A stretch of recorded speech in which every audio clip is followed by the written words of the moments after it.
लेकिन variable cost में तो आया जा सकता है कि वेरिएबल कॉस्ट कितनी बनेगी। अब वेरिएबल कॉस्ट अगर देखें तो उसने पहले पॉइंट में ये बोला, बल्कि पहले दो बॉक्स के नीचे अगर आप पढ़े लाइन, तो to increase profitability SLL has decided to introduce new design shoes and discontinue the existing design। पहले डिजाइन को कर दिया खत्म, अब नए डिजाइन से शूज लेके आ रहे मार्केट के अंदर। In this regard, it has carried out a study where recommendations are as follows: replace the existing fully depreciated plant with a new plant at an estimated cost of rupees 50 million। The new plant would, कि अगर एक नया plant आएगा 50 million का और जो पहला था वो fully depreciated हो चुका था, उसकी कोई स्क्रैप वैल्यू नहीं थी, बस वो साइड पे कर दिया, एक नया प्लांट लिया 50 मिलियन का। उसके आने से क्या क्या हुआ? Reduce material wastage from 10% to 5%। पहले 10% मटेरियल रिड्यूस होता था, अब कितना हुआ करेगा? 5%। तो पहले कितना मटेरियल, कितने पैसे का लगता था पता है? पहले पता है? नहीं, निकालना पड़ेगा, पहले एग्जिस्टिंग निकालना पड़ेगा और फिर बजट में आएंगे कि बजट के अकॉर्डिंग अब 10% से 5 पे आ जाएगा। एग्जिस्टिंग 10 होता था, एग्जिस्टिंग कैसे निकलेगा? अगर ऊपर आप देखें तो उसने कहा कि जो वेरिएबल प्रोडक्शन ओवरहेड्स हैं वो सेल्स का 60% है, पहले निकालेंगे सेल्स, उसका जो 60% निकलेगा वो होगा टोटल वेरिएबल ओवरहेड्स, फिर उसका 40% मटेरियल, 35% जो है वो लेबर और 25% जो है वो वेरिएबल ओवरहेड्स होंगे। ये बात समझ आई? ये हम अलग अलग सबडिविड भी करेंगे। उसके बाद कहते हैं जी कि डायरेक्ट मटेरियल वेजेस है वो 5% से डिक्रीज हो जाएंगे और इंक्रीज वेरिएबल ओवरहेड्स बाय 6%। और हम इनको एक एग्जाम में क्वेश्चन ऐसा हो सकता है आ जाए, शायद किसी के माइंड में आया है या नहीं, हो सकता है कि एग्जाम में ऐसा क्वेश्चन आ जाए जिसमें उसने लिखा हो 60% ऑफ सेल्स वेरिएबल कॉस्ट है, जबकि मटेरियल, लेबर और वेरिएबल ये सारे वेरिएबल नहीं आ रहे ना, पर यूनिट इंक्रीज हो रहे हैं। अगर इन सब की परसेंटेज एक जैसे ही इंक्रीज होती, क्योंकि हमें रेशो में भी इन्हें डिवाइड करने की जरूरत नहीं थी, क्योंकि सबने एक ही रेशो से पढ़ना था। मतलब ये अलग अलग कर क्यों रहे हैं? क्योंकि हर कोई अलग रेट से, अलग परसेंटेज से उसके अंदर चेंजेस इंक्रीज डिक्रीज में आ रही हैं, इसलिए हम उनको अलग अलग कर रहे हैं। क्योंकि अगर तो निकलता कोई सेल्स है जैसे 100, ये है सेल्स, इसका 60% होना था वेरिएबल और वो बना 60। अब उसने इस 60 के 3 हिस्से किए कि ये वेरिएबल कॉस्ट है किसी भी यूनिट को बनाने के लिए, जिसमें मटेरियल भी होगा, लेबर भी होगा, वेरिएबल कॉस्ट भी होगा। मटेरियल का कितने परसेंट कह रहा? 40। इसका 40%, इसका 40% मटेरियल में, उसके बाद लेबर का 35% और रिमेनिंग बचा 25%। ये हो गया वेरिएबल। यानी कि इसको इससे मल्टीप्लाई करेंगे तो एक फिगर आएगी, वो फिगर पहले 10% कम हुआ करती थी, अब कितना हुआ करेगी? 5%। फिर ये वाली फिगर कोई इससे मल्टीप्लाई होने के बाद निकलेगी यूनिट्स में और रुपीस में, अब वो रिड्यूस हो जाएगी 5% से, और ये जो है एक फिगर होगी, ये 6% से क्या हो जाएगी? बढ़ जाएगी, ये कम हो जाएगी। यहाँ पर भी ये असूलन 10% पहले था, अब ये 5% क्या हो जाएगा? रिड्यूस। ये काम हम इसलिए सारा कर रहे हैं क्योंकि यहाँ पर कहीं डिक्रीज, कहीं इंक्रीज और डिक्रीज। अगर सारे ये डिक्रीज होते, सारे इंक्रीज होते और सिमिलर रेशियो से होते, तो इसका मतलब था इन्होंने होना था ना, तो फिर हम ये सब्ट्रैक्ट ना करते, फिर सब्ट्रैक्ट ना करते, क्योंकि सब ने एक ही हिसाब से इंक्रीज होना था सिमिलर परसेंटेज से, या सिमिलर परसेंटेज से डिक्रीज होना था, तो फिर इसका मतलब है वेरिएबल एक ही रेशो से या डिक्रीज होना था या इंक्रीज होना था। अब जो वेरिएबल के हर कंपोनेंट है वो डिफरेंट परसेंटेज से कुछ इंक्रीज है कुछ डिक्रीज है, इसलिए सब तो बात समझ आ गई। एग्जामिनर का मैंने कहा कि ऐसा पॉइंट माइंड में आ सकता है, पर ऐसा हो तो फिर सब्ट्रैक्ट करने की जरूरत नहीं है, आप डायरेक्टली उसे सॉल्व कर सकते हैं। क्योंकि एट द एंड अगर मैं ये कहूँ कि इसने इससे मल्टीप्लाई होना है, इसने इससे मल्टीप्लाई, इसने इससे कोई फिगर आई, वो सारी फिगर्स 5-5% बढ़नी है, तो भाई डायरेक्ट इसे क्यों ना 5% बढ़ा। कल वाली वो बात याद है जब मैंने यहाँ पर प्रोडक्शन के सारे यूनिट्स को 5-5 से बढ़ने थे, मैंने सबको ऐड करके 5 से मल्टीप्लाई करवा दिया। वही बात मैं अब भी कहता हूँ।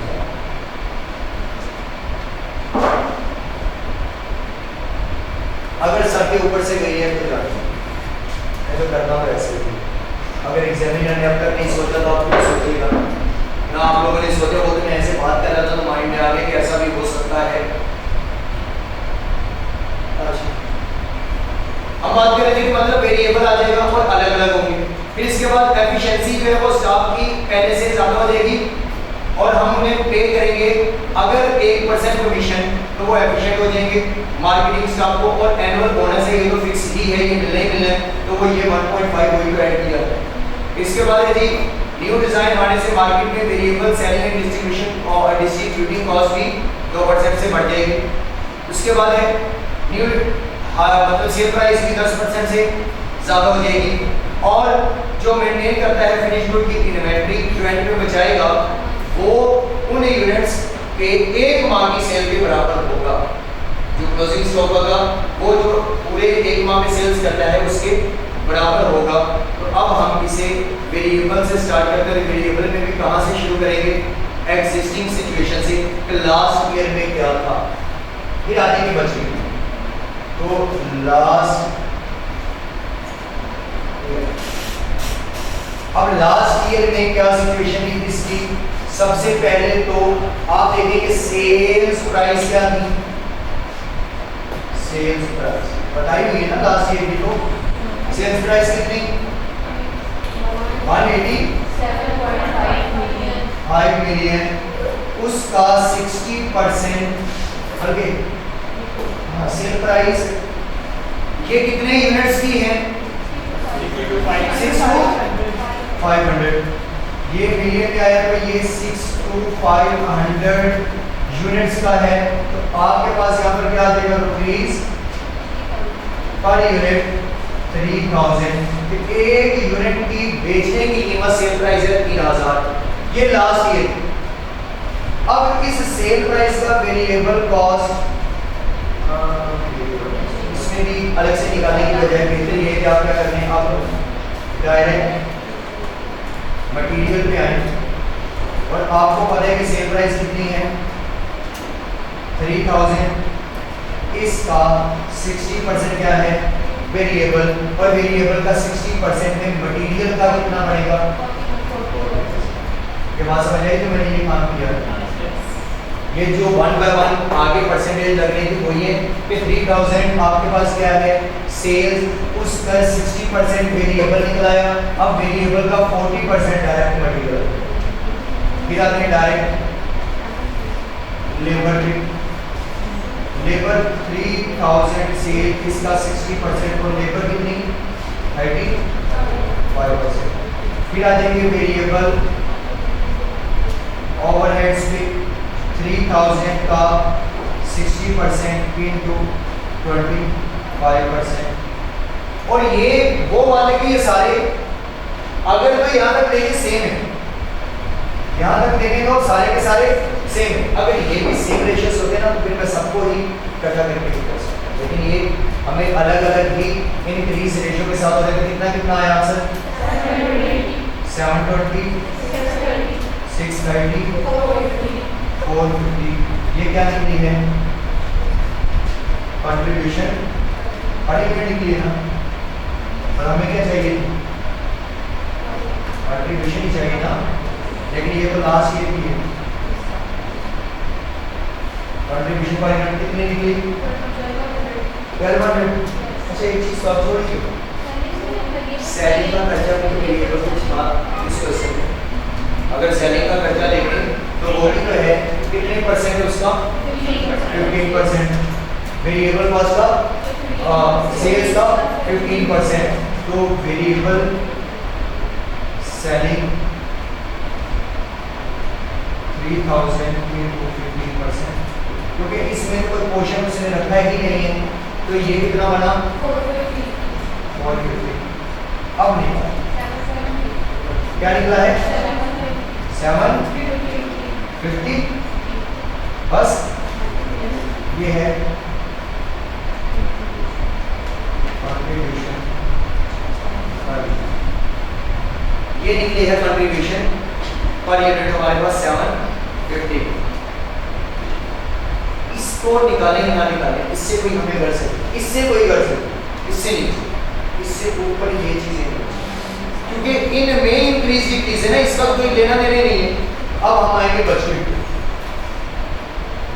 जो ईयर बजट है उसमें क्या हुआ होगा?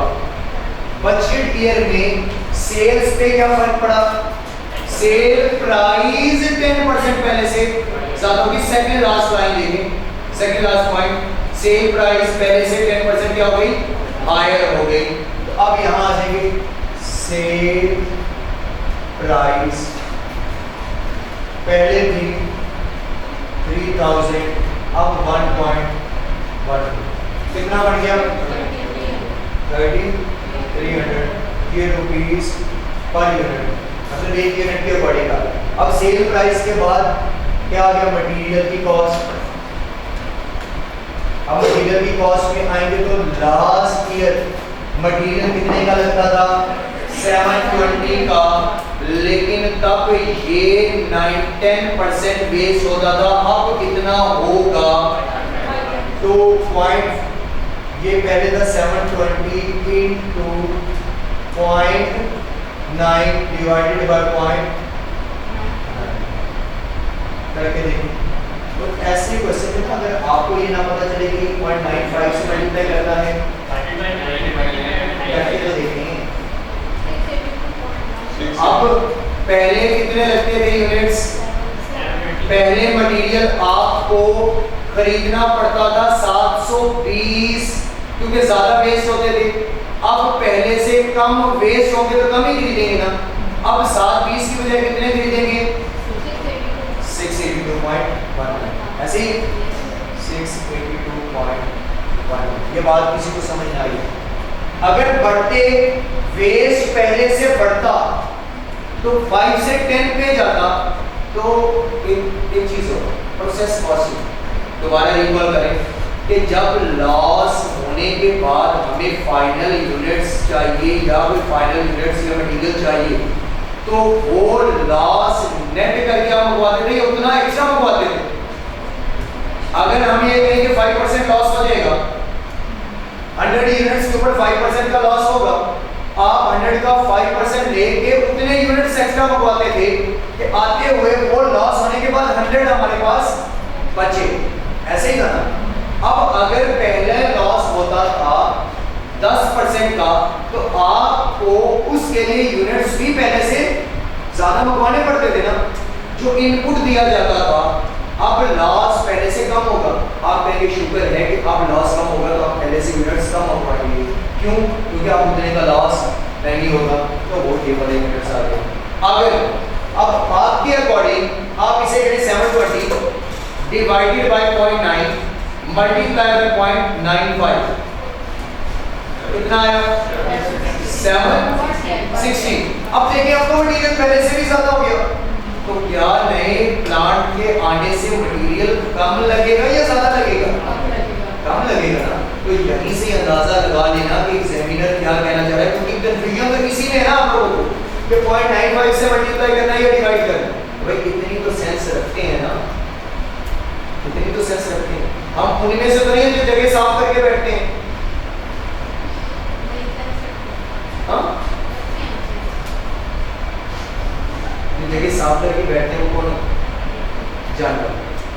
हमारी तमीज उनसे थोड़ी सी ज्यादा है, अकल की मामले। तो हम इतना तो सोच ही सकते हैं कि अगर 10 to 5 पे जाना है तो मटेरियल पहले 720 का लगता था, अब नुकसान कम होगा तो सस्ते का लगेगा ना, तो वो सस्ता है। और आपको बल्कि मजीद महंगा कर रहे थे अगर वो 95 से मल्टीप्लाई और 90 पे डिवाइड कर ले।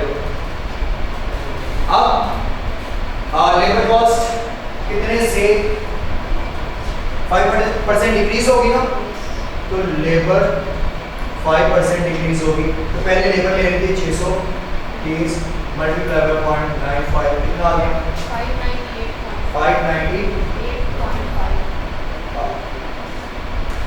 इसके बाद वेरिएबल के बारे में क्या बोला है जी, इंक्रीज बाय 6%। कितना आ गया अभी सिर्फ 6% या 1.06। ये अगर मैंने सिर्फ 6 लिखा है इसका मतलब है कि सिर्फ 450 का 6 बढ़ेगा जो चंद एक रुपए होंगे। ये 106 होगा क्योंकि 100 तो पहले था, मजीद 6% बढ़ेगा तो 1.6 कितना